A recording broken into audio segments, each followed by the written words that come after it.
this Al Capone guy. Al Capone is your OG.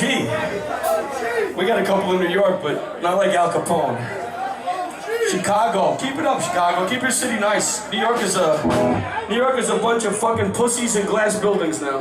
Thanks, man. Chicago, you still have your old buildings. You still have style and class. My city's fucking turning into a shithole. But I love you guys. I love you guys. I love your generosity with napkins and the way you like to drink Jägermeister. Nobody ever said Chicago wasn't generous with napkins. Hey, Herb, you alright? Hey, what's wrong? Come here, Herb. Is there something wrong with your show right now? Herb Rosen is still sober. It's really been a long, stressful evening.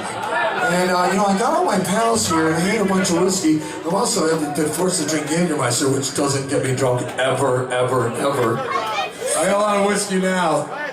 Thank you, everyone, for coming, and thank you, Jimmy, and thank you, Brother Sullivan. Serial nosebleeder. And that's the last we heard of Herb Rosen. We love you, Herb. If you're lucky. Here we go, let's play some more shit. Let's go Care Bear. Let's wake it up again. Now we got through our hippie fucking ska bow tie shit. Let's get back to our fucking punk rock shit.